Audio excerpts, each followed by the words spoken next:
So, Mike, I want to start with you. And I want to start off by just framing the topic of conversation a bit. The title of the event talks about soft power, about influence. And the idea of influence has been in the news a lot lately, here in the U.S. in particular, especially in context of concerns the Trump administration has raised about China's relationships with some of its smaller neighbors. China's obviously had relationships with its neighbors and influence in Southeast Asia for hundreds of years.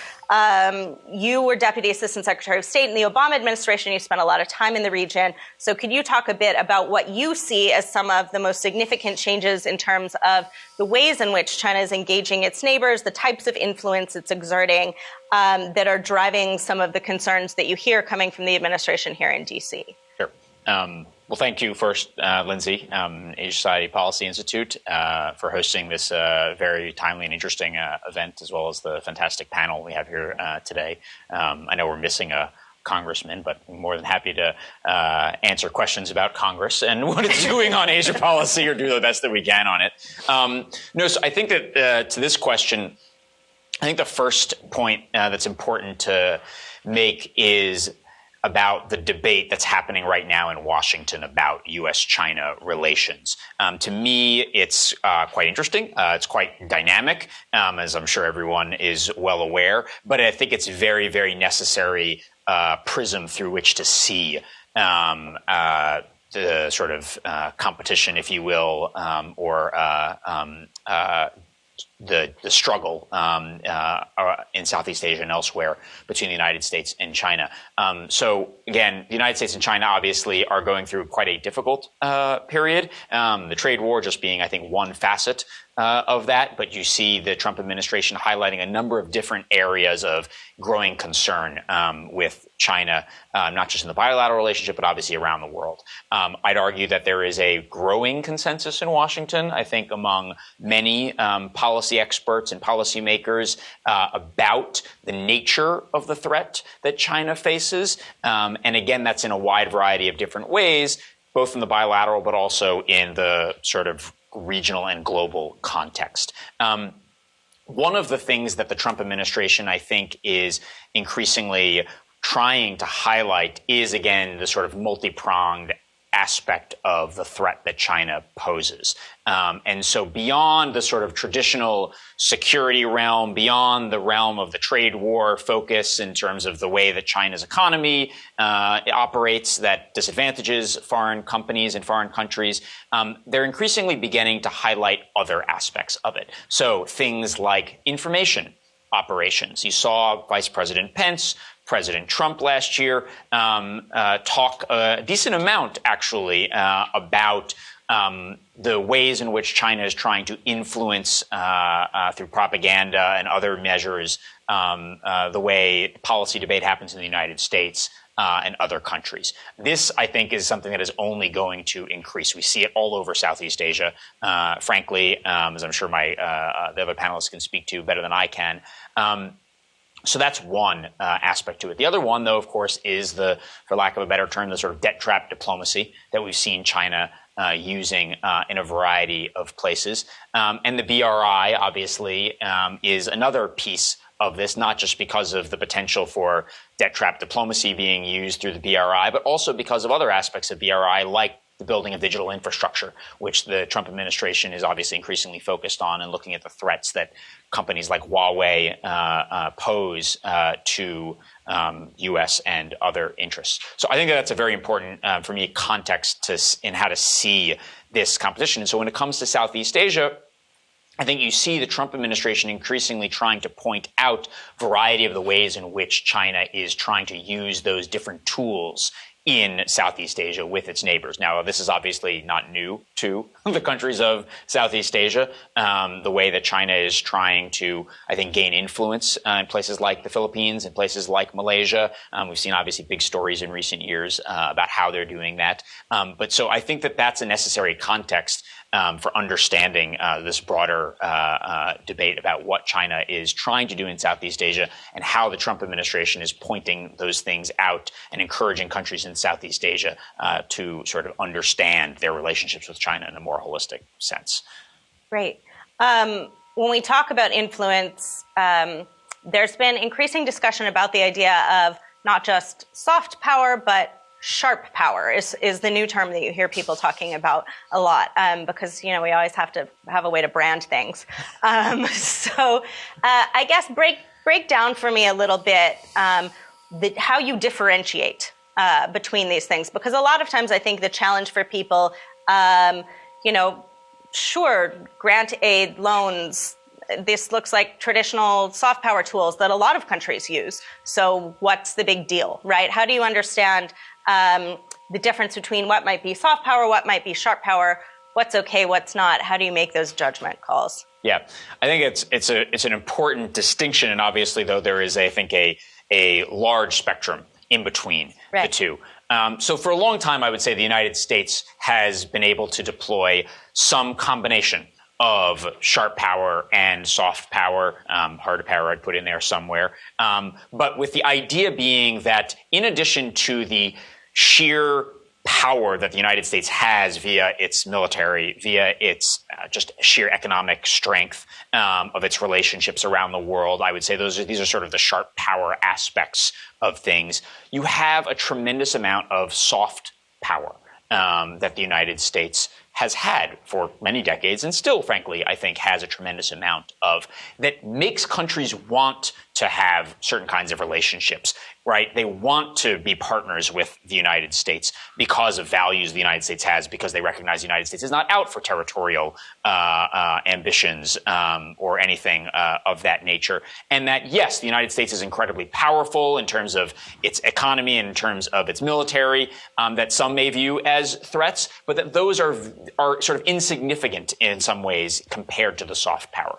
What I would argue is two things. One is that I would say China uses the sharp power piece of this and has very little of the soft power piece of it. They are much more blunt and crass in the way that they wield their tools, and they basically say, we have money and we're going to use it. And if you want our money with loans or investment in a variety of different ways, you can have it. It comes with a whole lot of strings attached. There's a very little bit of the sort of wooing and the inherent draw towards China, I think, for a lot of these countries. The thing that concerns me about what the Trump administration and the way it's been operating around the world is that it has in many ways stripped away a lot of the inherent soft power that the United States has in the way that it is operated, and it is being much more blunt and crass, if you will, in some ways like the Chinese, in how it uses its sharp power to try to influence countries around the world and in Southeast Asia. And it is basically saying, oh, okay, so we have a trade relationship. You depend on us because we have a massive economy. And if you want a good trade relationship with us, then you're going to need to discuss with us ways to reduce the trade deficit, for instance, between our two countries. Or we're going to need to renegotiate the terms of whatever existing trade agreement that we have right now. That is not the way that you actually, I think, get things done, but it's also not the way that you want to actually build a long-term partnership. Frankly, it's more, I think, the way the Chinese, unfortunately, operate. But unfortunately, again, I think that's the way the Trump administration sees things. They see things as bilateral zero-sum games between countries, whether they're in Southeast Asia, frankly, or elsewhere. And that may work for specific instances sometimes, but over time will significantly erode the nature of those partnerships and, frankly, support for the United States. Great. That's a good segue. Natashya, Rattaphol, I want to bring you in here, and I want to get your perspective on Mike's comments. And then also, I guess, the U.S. press lately has covered BRI, has covered concerns about debt trap diplomacy, about growing Chinese influence breathlessly in the last couple of years. And I'm interested for your perspectives on what's the narrative on the ground in places like Singapore or in Manila or in Bangkok. Is it consistent with how the press here in the U.S. talks about China and relationships with China and Chinese influence, or is it different? And how and where might there be points of differentiation there? Sure. Generally, I think people in Asia they are aware of soft and sharp power of China and the U.S. And I can speak specifically in Thailand, that the relationship between these two countries has existed for a long time. So people know that they have some kind of influence in the culture, in the economy, and in the politics of Thailand. But it becomes a more tenuous situation when the political situation in Thailand is mixed with nationalistic sentiment. So they become more anxious about the influence of China and the US. Interesting to hear the definition of soft and sharp power. For the Thai people, I think being open and being indirect are the underpinning character of Thai, how Thai engage with foreign influence. And it turns out that the people in the government of Thailand, they wouldn't mind so much for the sharp power if it's direct and practical. I think in the sense that although it's blunt and crass, but if it's practical, if it brings in money, it brings in job, I don't think people mind that. For some consistencies in certain populations in Thailand, I think the political class in Thailand may be aware of the negatives of being engaged with certain countries too much, so they try to maintain balance. We can talk more a little bit about how the Thai government perceived the relationship with the U.S. after the coup, because the policy in terms of foreign policy, we cannot maintain the same relationship with a country that is not democratic, and then that for the politicians in Thailand, that is perceived as a kind of an embarrassment that the U.S. is treating us differently. But for the people in business, I think they're practical about it. They like the investment. Chinese tourists constitute the big money in Thailand, and Thailand is always one of the top 3 destination for Chinese tourists. But in that sector, though, I would say it's sweet and tenuous at the same time. Sweet in a sense that it brings in a lot of revenue, but at the same time, people are concerned about the overcrowding issue. And recently, we see the Thai government just have a big public stunt on to pull in Chinese tourists with the Mango and Sticky Rice Festival. It's like a big public event, and then they love mango and sticky. Yeah, so it sounds pretty good. Everyone does, and they did that just to just to make the Chinese people keep coming in, because there was a boat accident. There was the comment that from the government that wasn't really favorable for this industry. Natasha? Yeah, so I have spent most of my career in the Philippines, obviously Indonesia and Singapore as well. But I think the relationship and that sort of dispute between U.S. and China in Southeast Asia is especially stark in the Philippines. With the previous president, obviously he had been very aggressive in pushing for that Hague ruling on the South China Sea, for instance. And as we all know, with President Duterte coming in, there was a huge shift on how the Philippines and the Philippine government wanted to work with China. So since President Duterte came into power in 2016, he was very vocal about, moving his political strategy towards China and less with the U.S., went so far as to say that he was officially separating from the United States. Obviously a huge deal, since the Philippines is its oldest and strongest ally in the Pacific of the U.S., had said that economically, politically, and socially, the Philippines was more aligned with China. And as we all know, infamously cursed Obama. I had covered ASEAN in Manila, Trump's first visit to Southeast Asia. And for journalists like us covering that event, we just noticed how much Trump had wanted to be liked by the leaders in Southeast Asia. And honestly, it worked. Over the last couple of years, while President Duterte has been vocal about moving towards China, and we could see that in the investments that have come in also from China, that relationship is growing in itself. China's obviously happy because there's no real pushback in the South China Sea from the Philippines. However, because Trump has been silent about things like human rights violations by President Duterte, the relationship has simmered. President Duterte is now also vocal about how he likes Trump. So now I think in the next couple of years, we'll see the Philippines be a little more nuanced in courting both. Obviously, the U.S. needs the Philippines in the Pacific, a great military base for them there. But it's interesting because obviously the Philippines is of interest for both countries, and then you see sort of Duterte courting both. So it's quite an interesting relationship. Yeah. So on this question of sort of, I guess, how the United States is viewed in Southeast Asia right now. I mean, Natashya, you said that in some ways, at least in particular for the Duterte administration, you've seen an improvement over where the relationship was perhaps when President Duterte first came in and with President Obama, and there was certainly a degree of friction there. Mm-hmm.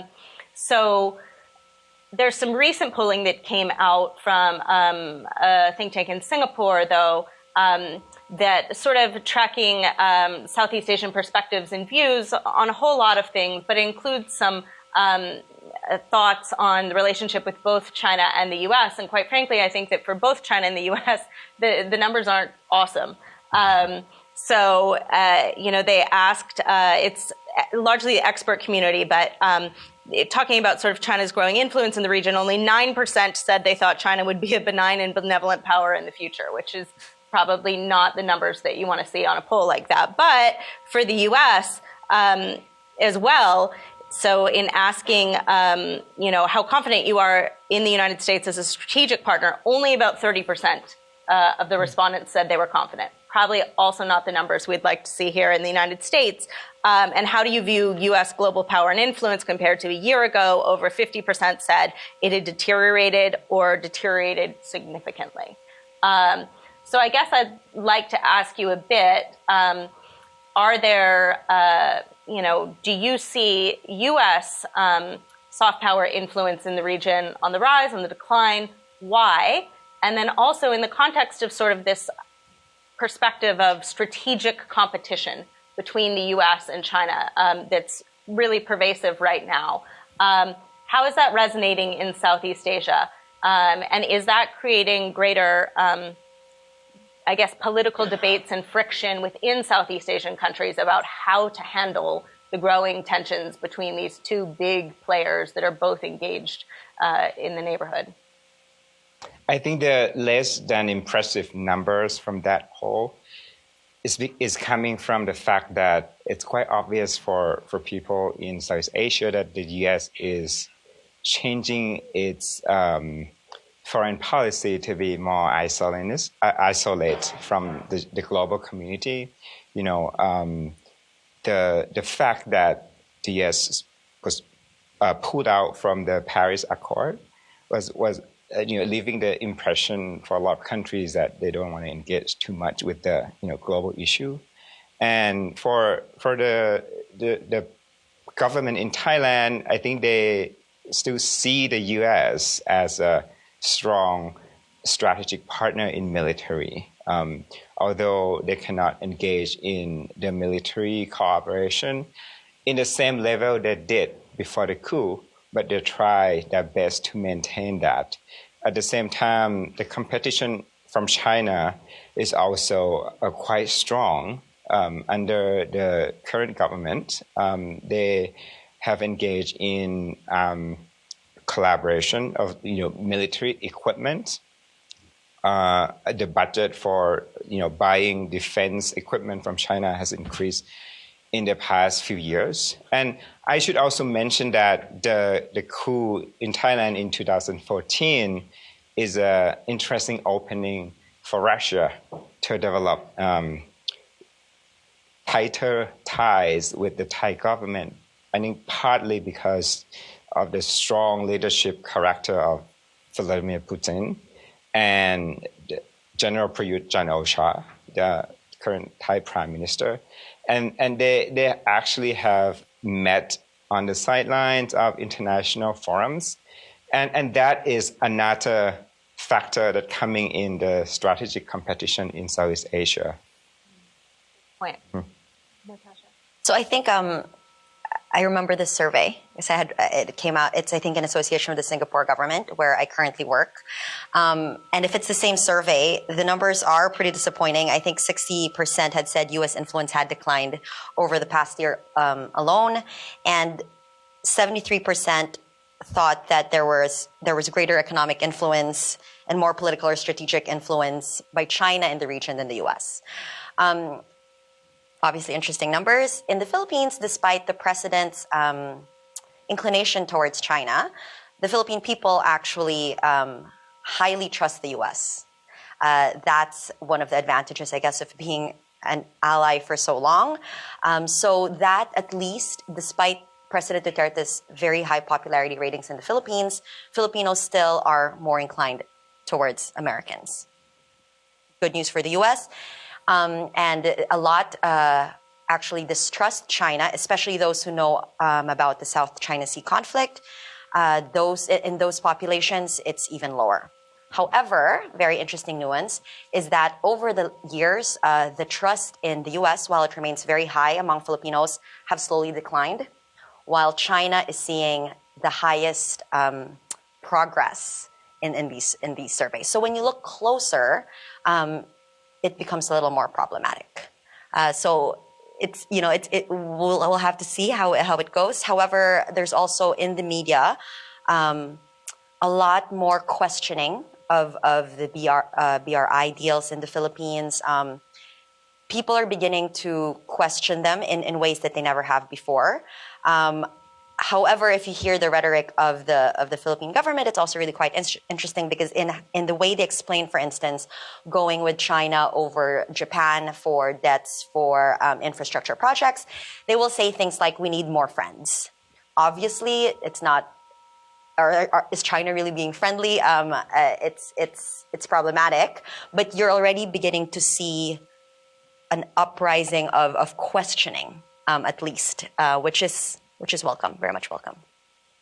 I want to come back on this BRI point in just a minute, but first, Mike, I want to follow up with you because you mentioned before having some concerns about the way that the Trump administration is maybe calibrating some of its engagement in the region. We're seeing, I guess, sort of rising questions about U.S. engagement on a number of fronts. So for you, from a policy perspective, what would you like to see the U.S. doing differently? Yeah. Look, I mean, I think that there are a number of different ways in which I'd like to see the United States doing things differently in Southeast Asia. First, I think that there's the trade piece of it, and this is just huge, right? We've long talked, some of us in government and outside government, about how the United States needs an economic strategy in Asia and Southeast Asia in particular. And as difficult as that is, the TPP was a significant and real economic initiative that the U.S. had in Asia that comprised a good chunk of Southeast Asia as well. And while ASEAN may not have been thrilled with it, I think it was growing on many of the countries in Southeast Asia. The Trump administration obviously not only threw that away, but I think has then replaced it again with what I was alluding to before, which is this much more sharp power approach of, okay, so Vietnam, we have trade, and we have a trade deficit. This is a problem. And you need to do something to fix it, or things might get worse between us. And so that's clearly not the approach to be taking. And so it's too much to ask, perhaps, that the Trump administration go back to TPP. But first and foremost, I'd very much like to see some sort of broader actual economic strategy here, rather than trying to browbeat individual countries over, frankly, issues like the trade deficit, which I don't think actually really matter for them. The second piece, though, I would like to see is the values piece. Now, again, I recognize that this is also an issue that the United States and Southeast Asia don't always agree on. It's frequently a point of tension in relationships, like with Thailand since the coup, obviously, with countries like Myanmar and others right now. But regardless of what those disagreements may be, I think that there are two fundamental reasons why the United States it needs to be doing this, and why the Trump administration, why I'm so disappointed that the Trump administration is not focusing on it. First is because just inherently this is the right thing to be doing. I think just fundamentally needs to be part of U.S. foreign policy, supporting human rights and democracy around the world, Southeast Asia, absolutely essential. But the second piece of it, I think what the Trump administration again is really is missing here is that it sends a signal to people in these countries, and that when we only look at the governments and we say, oh, President Duterte doesn't like it when we talk about these kinds of things and we criticize him, then let's not do that. Or when Prime Minister Prayut doesn't like it when we talk about these kinds of things, then let's not do it. That's not the way you have real partnerships or alliances with any country, is just by dealing with the person who's sitting in the seat of power at that time. You are dealing with an entire population, and there are millions of people in these countries, in civil society, your average citizens and elsewhere, who look to the United States, who look up to the United States, and actually look in many ways for, if not actual support, then moral support for trying to build more democratic societies that respect the rule of law and human rights. And when the United States just misses that and ignores that aspect of it, we're doing ourselves a disservice in actually ensuring that these partnerships are strong over the long term. I want to change directions for a minute. Kenichi-san, interestingly, in the same polling I was mentioning, I said there was not, universally positive news, perhaps, for both the United States and China in this poll. But actually, one of the countries who fares the best is Japan, and that overall Japan is perceived as a very positive actor in Southeast Asia. And I think sometimes, perhaps in particular in the media, an underappreciated actor who actually Japan is doing a lot in terms of infrastructure development and assistance and just direct investment in Southeast Asia. I want to ask you specifically, because of your current role on the economic side, the infrastructure debate has heated up a lot. There's been a lot of conversation, obviously, about BRI, whether it's good, whether it's bad. But what's really not under debate is the fact that BRI is being well received in some places because there is, frankly, a huge need. And I think by some estimates, there's a need for something like up to $3 billion in infrastructure development in Southeast Asia over the next decade. And that's enormous. So I'm curious, from your perspective in the World Bank, what is the World Bank doing to try to address and help meet some of these infrastructure needs in the region? And sort of what are you seeing when you look across the infrastructure landscape? Yeah, and firstly, thank you very much for this invitation, Lindsey, and I'm very pleased to have this opportunity. And firstly, I would like to present 5 aspects to be discussed on the area of infrastructure. First is how to, as you said, fund the enormous demand for infrastructure in the region. That is itself is a great challenge. And the second one is debt sustainability, as you said about the debt trap diplomacy or something. And some developing countries have accumulated external debts up to a level of high distress, borrowing from the non-concessional loans from emerging bilateral donors and bond issuance at the capital market. The third one is the environment and social safeguards. For example, if you build a dam in a mountain area, you have to take care of the people and the nature in the area. So we have to deal with this kind of a protection of the people and the environment around there. And but this element of environmental social safeguards could mean the additional cost for the borrowing countries. The fourth element is the quality infrastructure. So if you have a cheaper infrastructure at the initial cost, could mean later less durable or more costlier in terms of operational or maintenance cost. So we have to consider the life cycle cost of the infrastructure. The fifth one is, of course, as you said, the Belt and Road Initiative, how to deal with the Belt and Road Initiative. The BRI has actually, acted one of the great booster engines of the infrastructure investment in the region. So we should be appreciative of that initiative, as you say. And the establishment of the AIIB, Asian Development Bank, Asian Infrastructure Investment Bank in 2016 helps that kind of, more financial resources for infrastructure. However, I think that the value of the BRI must be evaluated by from the perspective of the host countries rather than that of China. In other words, the BRI must be demand-driven, not supply-driven.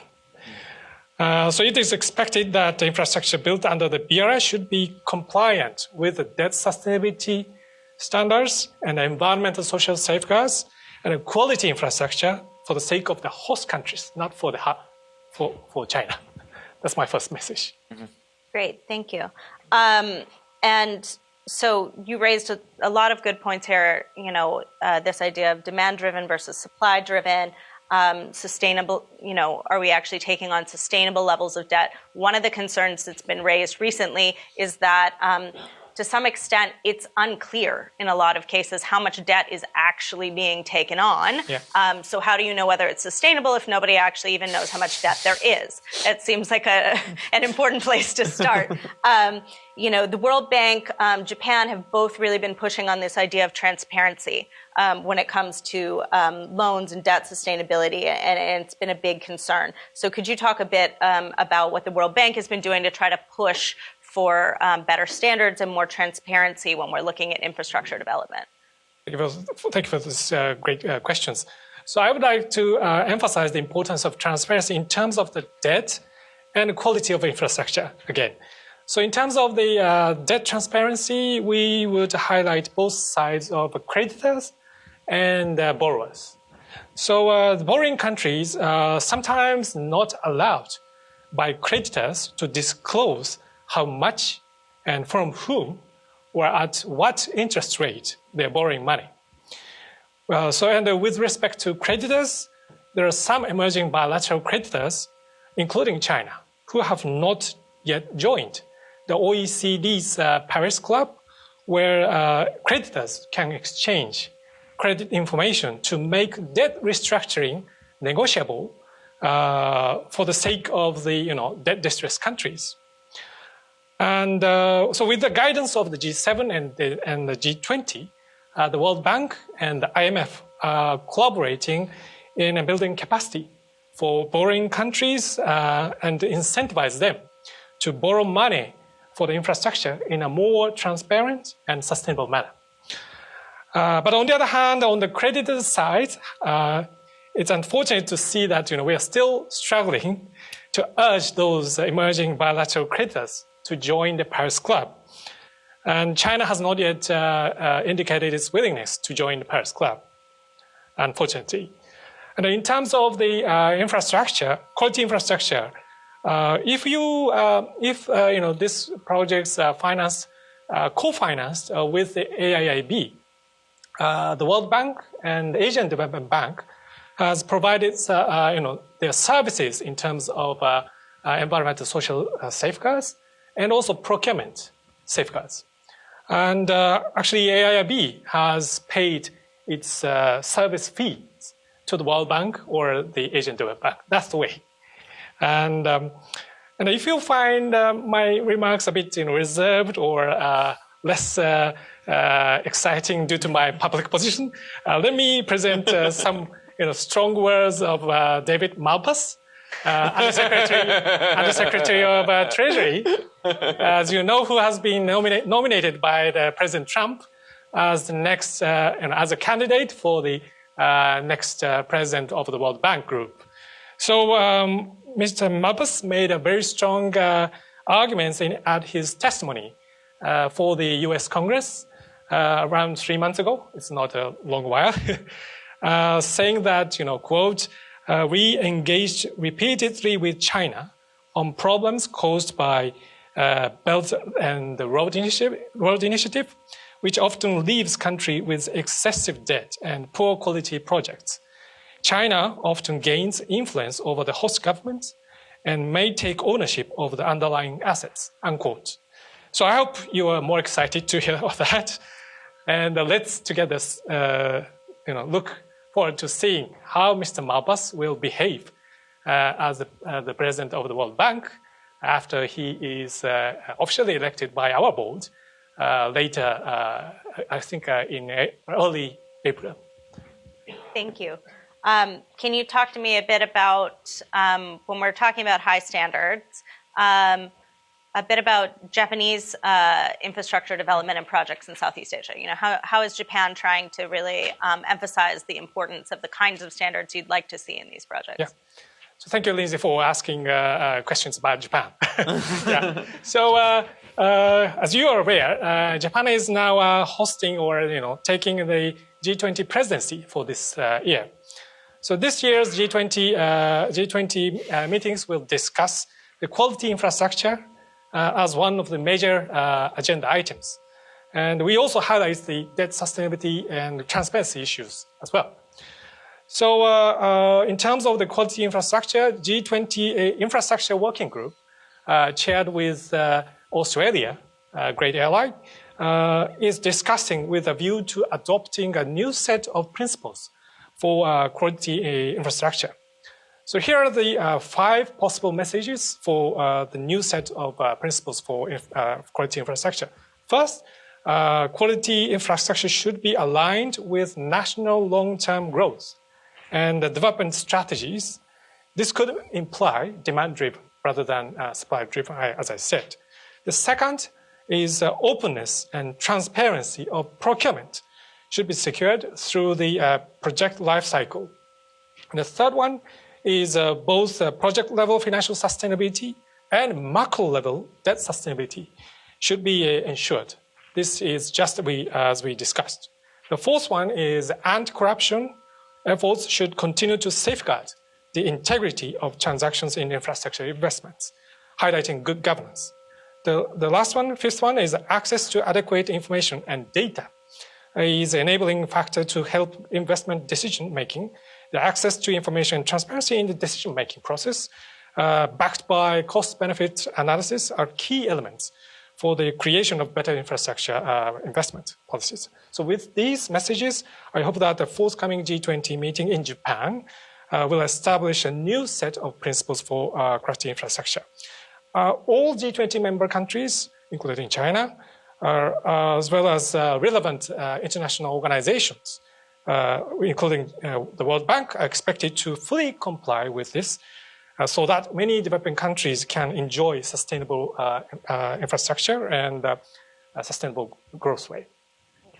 Can I add one point on this? Yeah. I mean, I think there's one thing also that you lightly touched on, but I think is largely missing from this, which is the digital infrastructure piece, right? I mean, when it comes to China, we're talking about right now, this is one of the things I rarely, if ever, give the Trump administration credit for anything, but I will give them at least a little bit of credit for highlighting the Huawei issue and the issue of Chinese digital infrastructure. And if you build a road, you build a bridge, you build a stadium, for the most part, all the issues that you're talking about are the ones I think to focus on.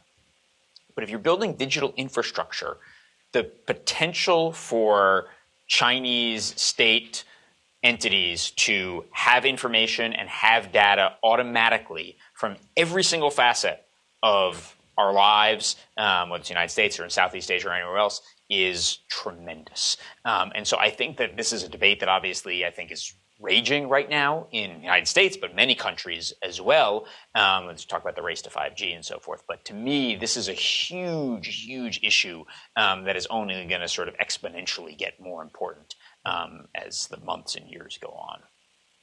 Thanks, Mike. Rattaphol and Natashya, when I turn to you guys, Kenichi-san has laid out sort of principles of development. Mike has highlighted in particular on the digital front why there may be some additional concerns there. I'm interested in your thoughts in Thailand and the Philippines in particular, as some of the concerns and stories around BRI and debt sustainability and all of this has come up. are you seeing governments rethink at all? I would say I know I believe Prime Minister Mahathir is actually and President Duterte have been meeting this week, and I think Mahathir raised this question of quote debt trap diplomacy, and President Duterte said he doesn't seem that concerned about it. Right. So are governments rethinking? Are they not? Do you also see perhaps China being willing to adjust and talk about different types of terms, different types of principles to address concerns that countries have had about some of these projects? Sure. I think the rethinking is going to be an ongoing process of the Thai government. And we have a big project in the east of Thailand that's going to provide a logistic center for the country. And what I could see, though, is a China influence through the private sector, not directly from the Beijing. For example, a company that win the bid to build a rapid rail transportation from two main airports in Bangkok and one major port in the east is politically linked to Chinese government, and that's a CP group, which is owned by one of the wealthiest men in Asia. So I kind of see that they go to the channel through the business sector that linked to the Chinese government, and in terms of the problem that occurred in the Mekong region from the infrastructure project funded by China. I think that the issue about environmental impact to that area and the standard of construction, I think the Thai government take note of that. Yeah. So whether or not they would change their mind, I think it remains to be seen. But it didn't come unnoticed. Yeah. Is the digital infrastructure debate, which is playing out quite heavily here in the United States, an issue that people are talking about? I think Thai people have a different concern on digital issue right now because the government controls a lot, have a lot of censorship rules. So I think that would come next. But the current issue is about the openness in Thailand, just for the sake of freedom of expression.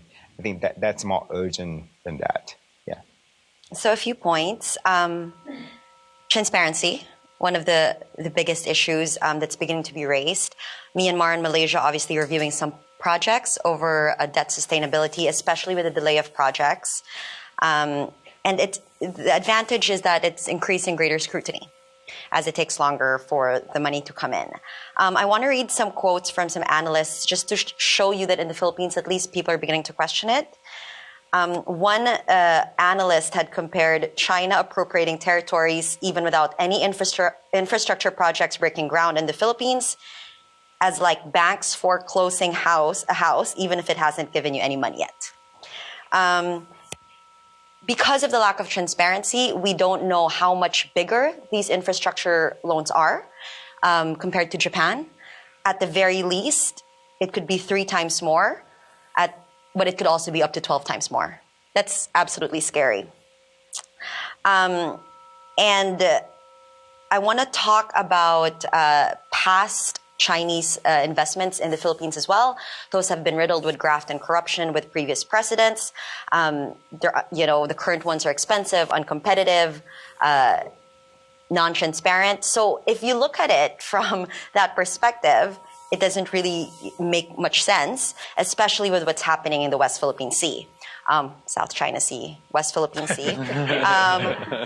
But East. You get to use whatever. Yeah, I say West Philippine Sea. But rather than just islands becoming turned into military bases, China is coming and taking a lot of our reserves in the Reed Bank, for instance, and at its worst, some experts have literally said that with President Duterte's dictatorial tendencies, he could be betraying our nation and selling out Philippine national interests. And like, you cannot blame experts to interpret it that way as well, because we are completely in the dark in terms of how big these debts are and what exactly is happening. And I really want to touch on the point of values and the values piece and in human rights and the importance of the US to do that. While they were talking, I made a little graph here, and basically it's this vicious cycle that there are dubious projects coming in, and there's critical media that is beginning to question these cases. And then there's press crackdown in Southeast Asia. And now that the US administration under President Trump has not voiced any concerns, Southeast Asia leaders are beginning to see, okay, there are no consequences for this media crackdown. And so we can keep doing, and then US Southeast Asian governments and leaders say, okay, we can keep doing this. And then the projects continue, and then media can't speak, and then the projects continue. And with the US not really voicing any concerns in human rights, it's just a vicious cycle. And China is gaining power.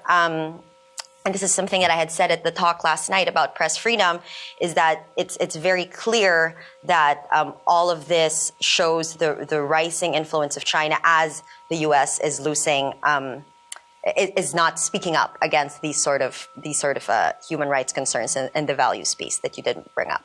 Are you seeing in Southeast Asia growing, I guess, Chinese influence in the media as well, as China's sort of working to tell its own story more?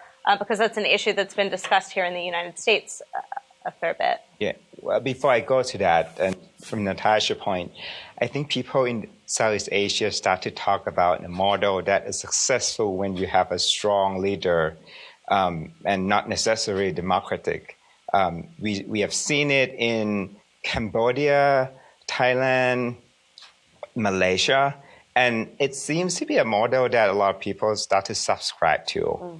So that is scary. About your questions on China media influence, 10 years ago, when I was a journalist in Thailand, I did not see much Chinese influence. I saw Xinhua relationship with AFP in Thailand. But now I see the local media consistently quoting Global Times of China about issue that is sensitive to the U.S.-China relationship, like Huawei.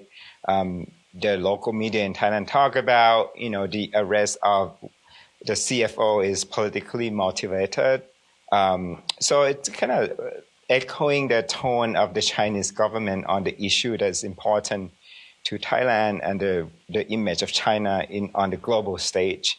And I just came back from Thailand and talked to many media outlets, and they mentioned that the Chinese government or the CCTV or the CRI or the CGM approached them with assistance, either training or equipment grants to help them get to the speed of the digital media era, and also in terms of acquisition, I do not see yet that China is buying out, Thai news agencies. But there's one television channel, a TNN, that is owned by the CP Group that I mentioned, that just won the bid to build the rapid transportation.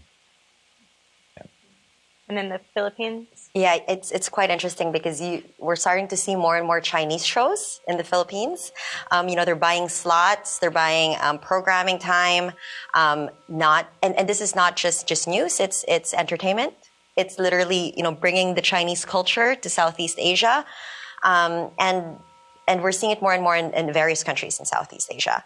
A quick personal anecdote, actually, when I was in Jakarta, CCTV had reached out to recruit me as a correspondent. And just to show you how attractive, I guess, the deals are, is China was willing to pay $400 a day as a journalist. Southeast Asian journalists earn $400 a month.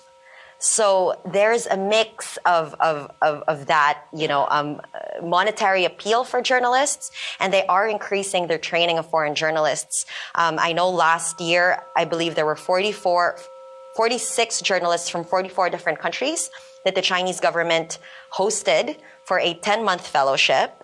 And during that 10-month fellowship, they were able to travel around Asia and live in different provinces and have access to Chinese ministers. But it's literally old school propaganda. And it's very attractive, especially for journalists in Asia, whose, one of their top 3 biggest concerns is money and monetary compensation. Well, mindful of time, I think we're going to stop right there. There are a whole lot more questions I could ask you all about, but I want to give the audience a chance to respond and ask questions too.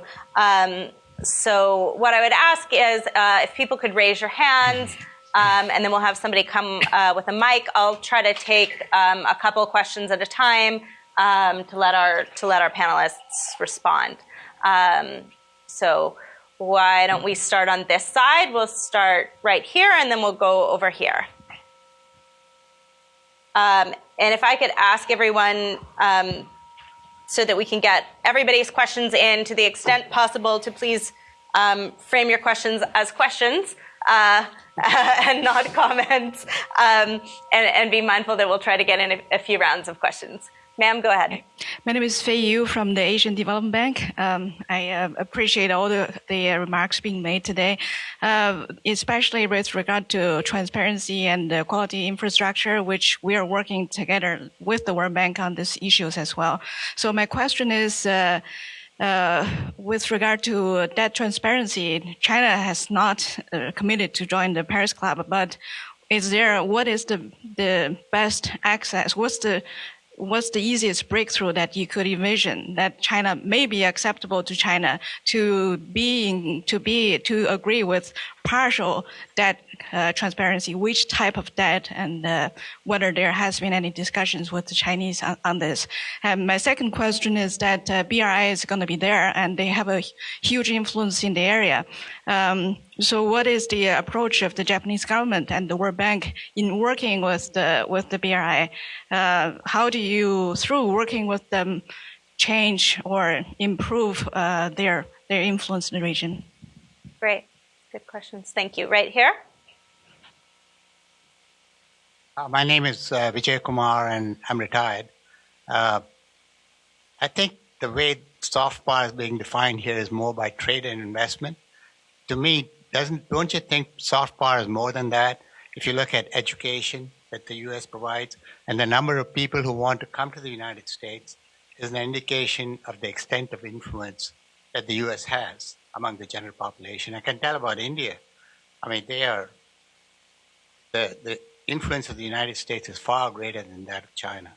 And they do a lot of business with China, but by and large, the U.S. is the most popular country in India than anywhere else, any other country. Great, thanks. We can take one more on this round, right here. Yesterday, a couple of days ago, went to the discussion at Brookings, and it was a German EU commissioner, and he spoke very eloquently, and he mentioned a recent major trade deal with China. So, with Japan. So my question is, with the different infrastructure developments of the Japanese throughout Southeast Asia, wouldn't basically countries like Germany and other countries and Europe have a big part to play because they are also investors in this EU-Japanese trade agreement? I mean, they are basically all connected. Okay, great. We'll take those, and then I'll come for another round. So, Kenichi-san, how to get China more on board with the idea of debt transparency? What can you do to help work with and influence BRI and standards, and then the role of Europe? I think you're going to get the bulk of the questions on this round. And then Natashya and Rattaphol, if either of you want to, I guess, comment on this point about broader forms of soft power and influence, and in particular education and the attractiveness of the United States on that front. Kenichi-san? Thank you, Lindsey, and thank you for the question. So first on the debt transparency, I would like to say that there is some fragmentations of views within the Chinese government.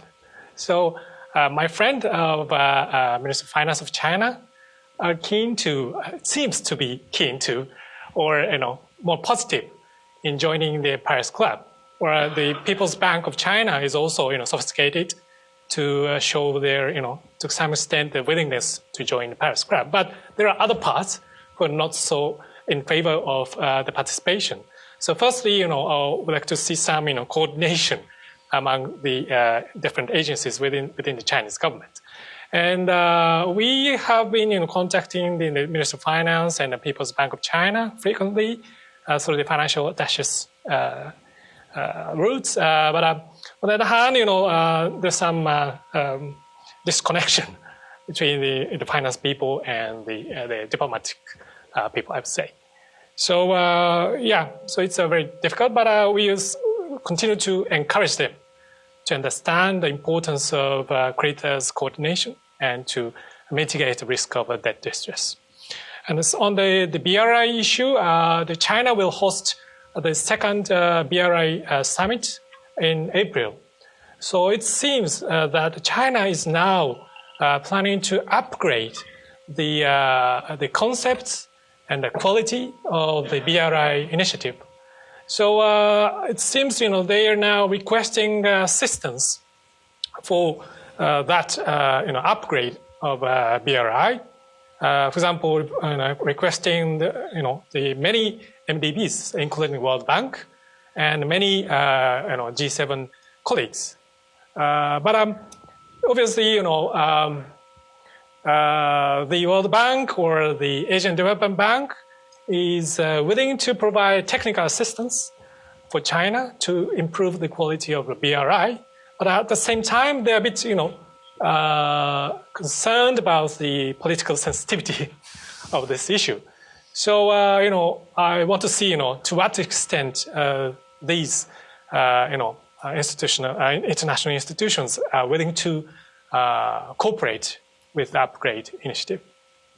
Great. And on the question of Europe? For Europe, oh yeah, of course, yeah. So, the G7 colleagues are very, close allies, sharing the same value, especially on this debt sustainability and transparency and quality infrastructure. So we will push this agenda through the G7 arena, and of course, we are appreciating the trade friendship with the European Union, and we value so much about the trade partnership with the European Union. Great, thank you. Natashya, Rattaphol, thank you. I absolutely agree. I think the Philippines is very similar with India in that sense. I do think that in the past, at least U.S. officials have said they're not quite worried in terms of losing the Philippines as an ally because it's far stronger than just one administration. And as I had mentioned in the earlier survey, in terms of how people's sentiments are towards the U.S., it's still very much in favor of the U.S.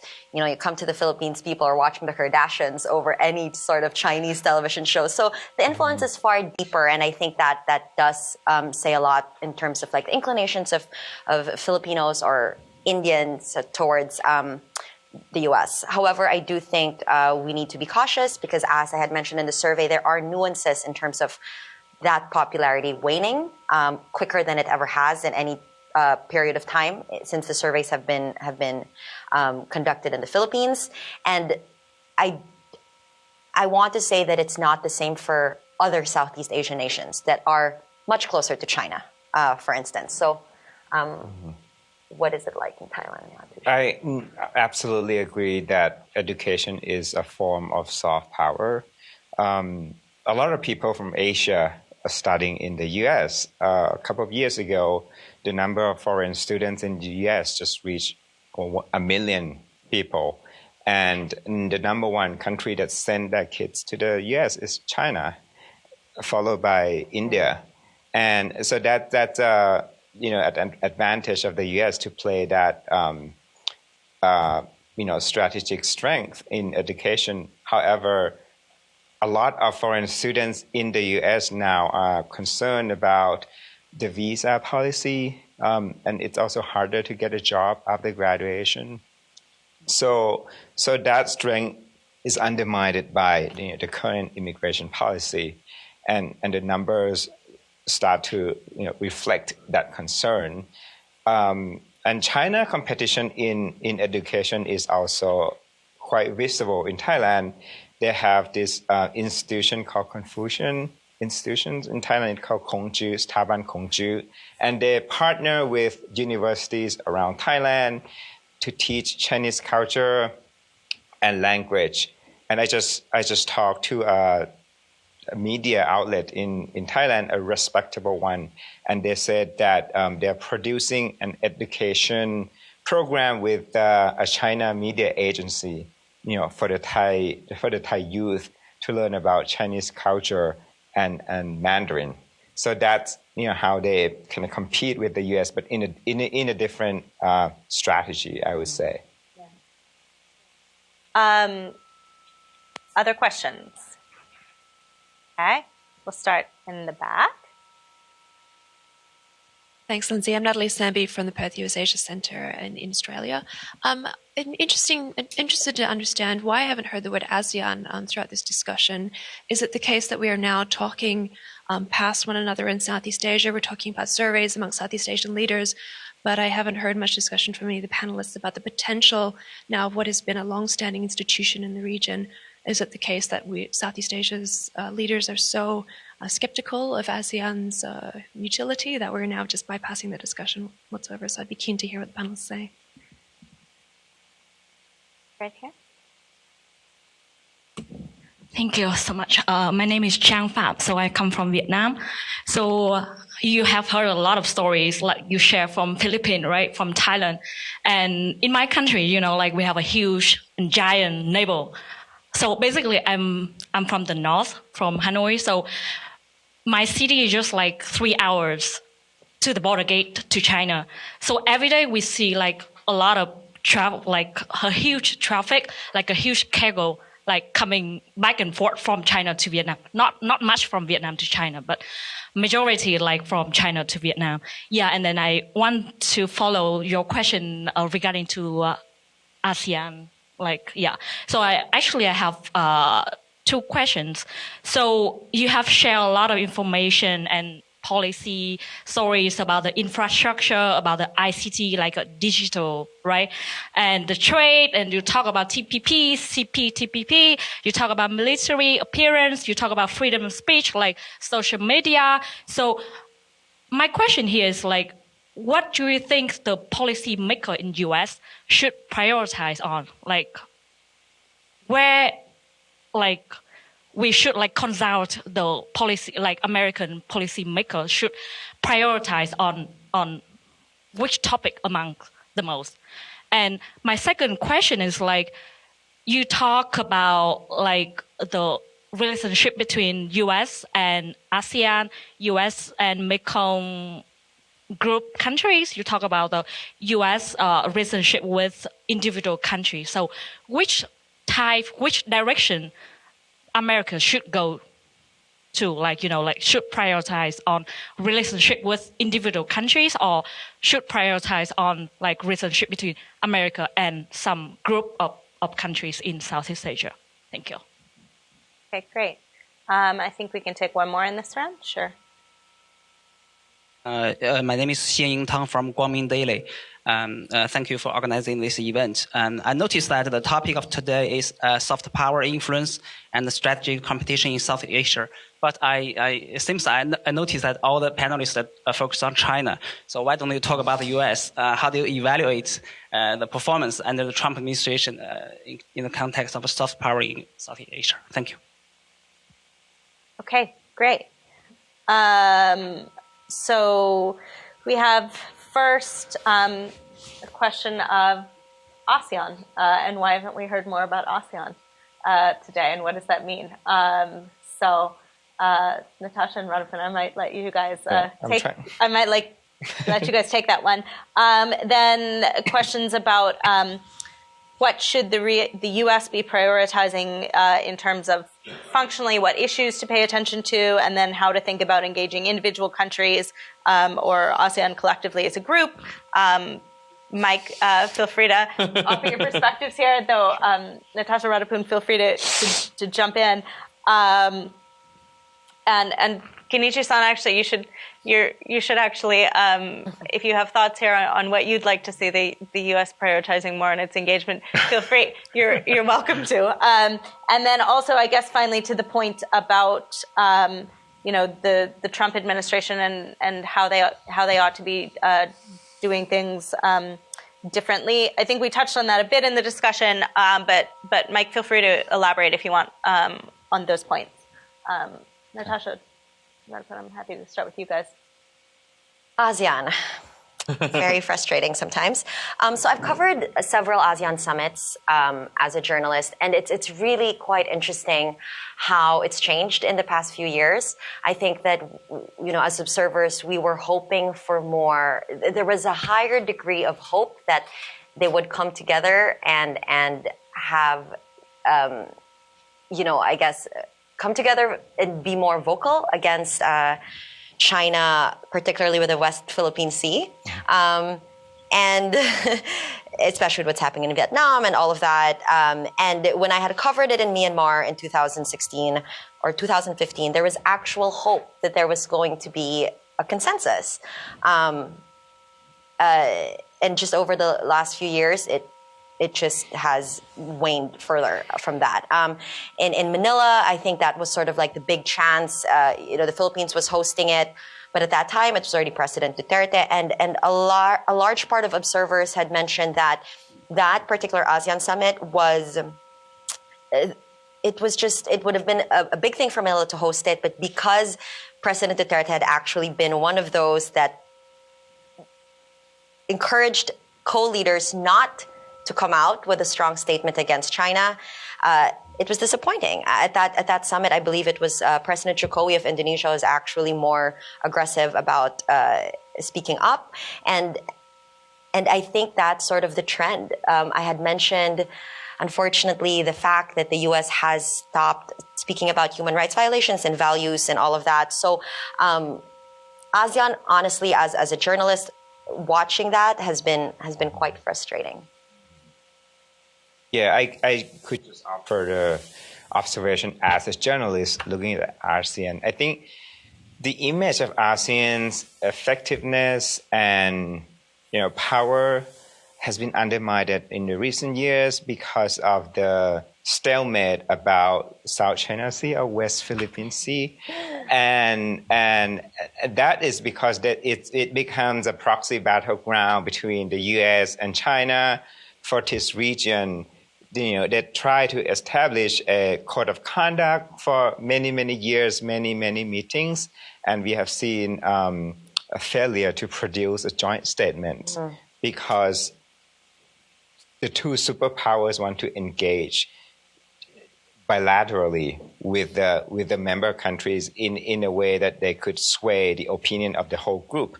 And there hasn't been a breakthrough on that yet. So I think that undermines the image of ASEAN in the recent years. I think the joint communique has been, I think it's the most, it's been years since they've been trying to come up with a code of conduct. And the closest chance was after the Hague ruling. And it just so happened that there was a change in administration in the Philippines. And so we'll wait another 15 years. Mike? Yeah. So many thoughts. So having, for my sins, I guess, negotiated a handful of those broader communiques to the United States and ASEAN and the East Asia Summit and so forth on the South China Sea, I think that there is a lesson to be learned in this and how the United States in part and other countries in the region as well have approached this all wrong. I think that ASEAN fundamentally is a Southeast Asian regional organization focused on improving relationships between the countries of Southeast Asia, trying to improve economic growth and integration, and making sure that there is peace amongst the 10 countries. That was its original goal. And I think that we should keep that in mind as the priority. I think that it also speaks to one of the other questions out there about what the United States' priority should be in Southeast Asia. And we should take from ASEAN's own goals what our goals should be, which is to have good relationships with these countries that are mutually beneficial in terms of economics, going back to some of our previous discussions before, stands up for the right values, I think.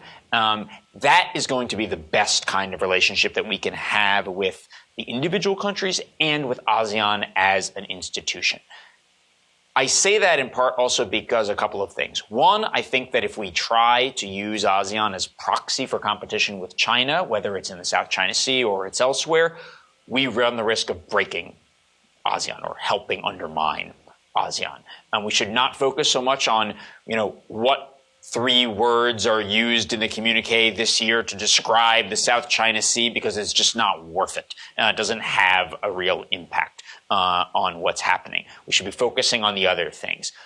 That does not mean that we should not be focusing on the South China Sea. I think that there are 2 things that we should be doing to focus on the South China Sea, which is an aspect, frankly, we have not really discussed much here today.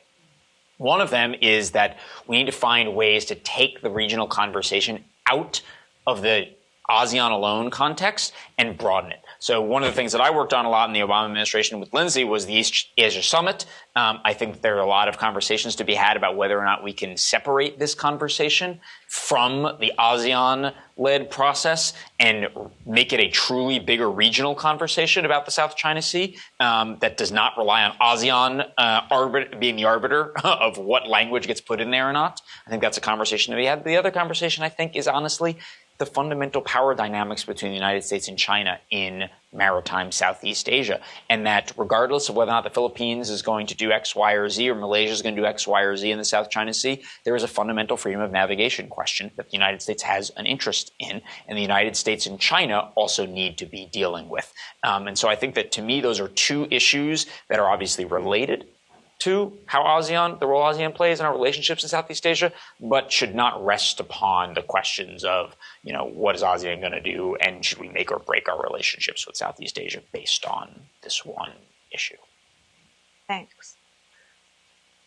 I think we've got time for maybe one more last round of questions. We have one in the back, and then we have one up here. Go ahead. Thanks. Hi, Kyle Easton from Center for American Progress. So the panel has mentioned the quality of hard infrastructure and its relationship to life cycle and overall maintenance costs. It's also mentioned that the population in Thailand, for example, is largely more concerned with the lack of freedom of expression than they are about infrastructure. However, there could be an argument made that the importance and the positive impact that building a secure and high-quality digital infrastructure could have for both concerns.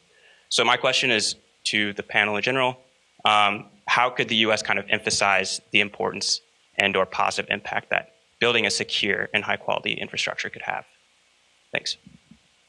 Great. Hi, I'm a high school student, and I'm doing a research project on the BRI.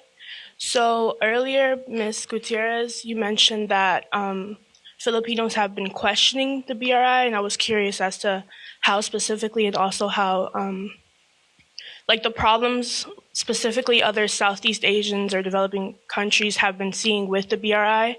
And I was also wondering if any of you guys have any idea of ways that the BRI can be improved so that isn't feel overly negative, or how it can be improved so that these developing nations don't always feel like they're going to end up in debt traps. Thank you. Great. I'm super impressed that you're in high school. Wow, that's awesome. Any additional questions for this last round? No? Okay, we will take those too. Okay, so the first question being, how do you sort of encourage countries to understand the importance of security of digital infrastructure, which I think, Rattaphol, you suggested before, is not necessarily at the top of the priority list always right now. Mike, I know you raised some thoughts on this earlier. Natashya, specific examples of concerns that people have raised in the Philippines around BRI projects. And then, Kenichi-san, perhaps I can let you take this last one on sort of more specifically. If if you were David Malpass and you were in charge of the World Bank for a day, and you were going to make specific recommendations, what precise things could China maybe start doing to bring the BRI up to a better standard? What would your recommendations be there? Why don't we start on digital infrastructure? Mike, do you want to? Sure. So let me just answer that by broadening it out a little bit. I think that the conversation about BRI in some circles is a little bit skewed. I think that we too often see BRI as a pure competition with China issue. As many of the panelists have discussed here today, I think that there are endless problems with BRI. But there are also things that we need to be wary of. Countries, as we were made clear before, need investment in these areas desperately to the tune of trillions of dollars. Digital infrastructure, hard infrastructure, all the rest of it. There are not that many sources for this kind of investment because of the need. So we can't just say what China's doing is bad, you should not accept it, right, and put it away. I think what the United States needs to be doing is fundamentally focusing on very specific issues that we have with BRI and in specific places, and work with those countries in particular, but also with China, to figure out if there are solutions. So the digital infrastructure space is a very good example of this. I think that the administration right now, again, for all of its faults, is doing something right here by raising the profile of this issue and making very clear to China that, look, there is a fundamental problem that we have with the way in which China operates in building digital infrastructure around the world. You have passed a law, based on my understanding, that basically requires your tech companies to be able to provide information that they gather to the Chinese government if requested. That's a problem.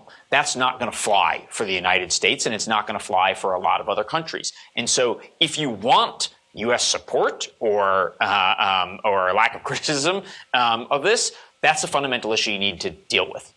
So dealing with the specific problems that we have, the debt trap diplomacy in a specific country, Sri Lanka, for instance, not painting everything with the same brush, but being very concrete about the problems that we have rather than saying that everything that China does with BRI is a problem. I think that that is something that we need to make sure that we are careful about in this conversation going forward. The last thing I would say about it is I don't fundamentally think this is an area where we should be acting as though the United States should be competing with China on it. I know there's a lot of conversation here in town, the act that was passed last year to raise the amount that the United States can fund when it comes to infrastructure finance around the world. I think that's a good thing in and of itself, but in terms of putting it in terms of a competition with the United States, saying that we've got to be now investing in those projects instead of China, I don't think is fundamentally the right way to be looking about it. It sort of smacks of the zero-sum game rather than focusing on the specific problems that we have that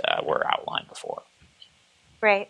I would just echo on those points, which I agree with, that I also think on the question of digital infrastructure, one thing we have to bear in mind is what China is offering is often cheaper, right? And at the end of the day, countries are going to make decisions based on the bottom line. And so I think that if you're talking about alternatives, you have to also be proposing alternatives that people can actually afford. Yeah, totally agree. But Natashya, Rattaphol, I don't know if you have... I maybe just add just a small piece of... element that would help the U.S. influence the high-quality digital infrastructure.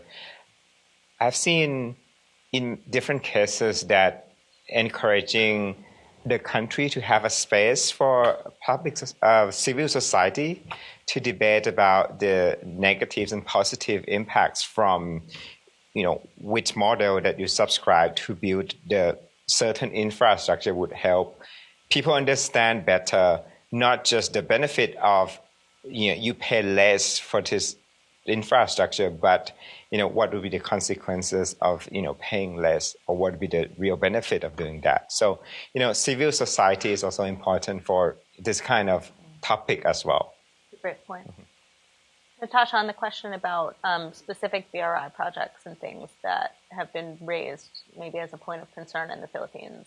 I think you were also asking about other countries aside from the Philippines. First of all, I'm so happy that you're doing this project. What was I doing in high school? Definitely not Asian policy when I was living there. But I had mentioned Malaysia and Myanmar had began to start questioning projects that have been delayed. Obviously, the sentiment is, and the doubts are high in the Philippines.